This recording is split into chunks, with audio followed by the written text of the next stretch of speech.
भ्रम ज्ञान और प्रेम भाव आगे। हम सुदामा की कथा सुनते हैं, पढ़ते हैं, किंतु अपनी कथा नहीं सुनते, अपनी व्यथा को नहीं पहचानते कि हमारे भीतर कौन सा कष्ट है, कि जिस कष्ट के कारण हम अपने आप को उससे अलग नहीं कर पाते।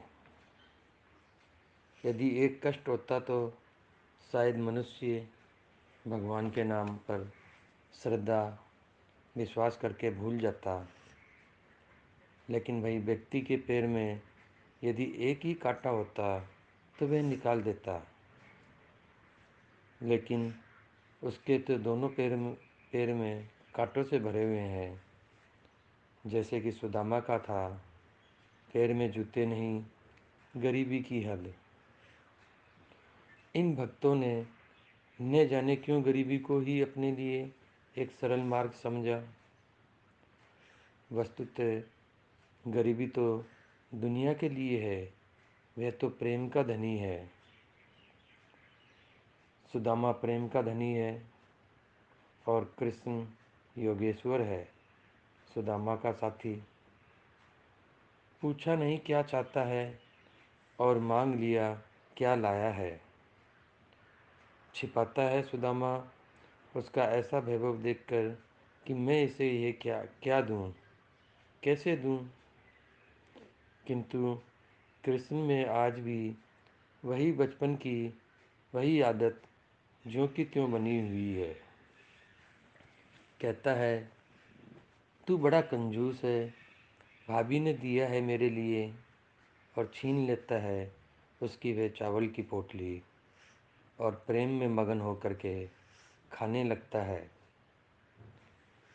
कच्चा चावल कोई चबाता नहीं, लेकिन वह कच्चा चावल नहीं, वह तो चाह से भरा हुआ चावल है, प्यार से भरा हुआ चावल है। वह साधारण पोटली नहीं, बल्कि प्रेम की एक बहुत ही बड़ी वस्तु है, जिसके लिए भगवान भी तरसते हैं। प्यार में गरीबी नहीं होती, प्यार में है समानता। ये गरीबी और अमीरी, ये दुनियादारी के खेल हम अपनी ही बुद्धि के बल पर सोचते और विचारते हैं। जिस दिन हमारा प्यार उससे हो जाएगा, उस रोज़ हमें यह न कहना होगा कि हमें ब्रह्म ज्ञान की आवश्यकता है या तेरे रूप की आवश्यकता है। प्यार वाले का रूप देखते देखते ही तो प्यार करने वाला मरना चाहता है। मरूं तेरी उपस्थिति में, तू जीता जागता मेरे सम्मुख खड़ा हो। मैं रूप का उपासक नहीं, मैं प्यार का उपासक।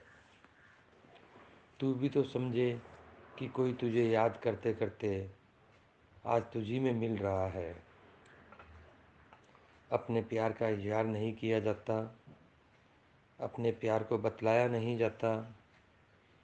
प्रिय की गोद में जो प्राण गवाए, वे फिर नहीं आए, वे फिर नहीं आए। जो प्रभु की शरणागति में प्यार में अपने प्राणों को गवा देता है, खो देता है, उसे फिर बार बार मनुष्य का जन्म नहीं, कोई भी जन्म नहीं लेना पड़ता। बातें तो बहुत है, होती ही रहेगी, आखिरी सांस तक होती रहेगी। इन बातों का कहीं अंत नहीं। अगर कहीं कुछ कमी है तो प्यार में कमी है।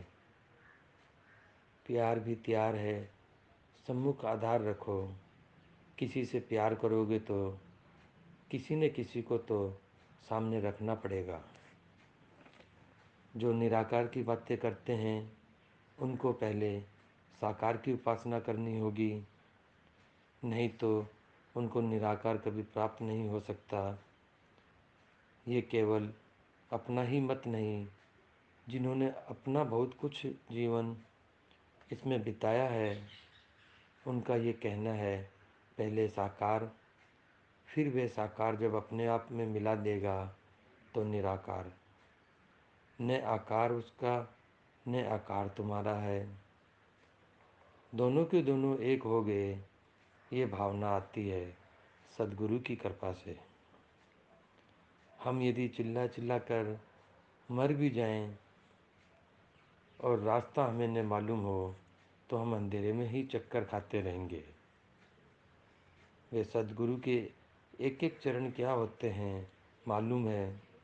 प्रकाश का एक स्तंभ लेकर सद्गुरु चला जा रहा है। प्राणी को पूछना नहीं होता कि कौन सा रास्ता है। पूछा था युधिष्ठिर से यक्ष ने कौन सा रास्ता है, तो उसने यही कहा कि महाजन येत गत से पंथा।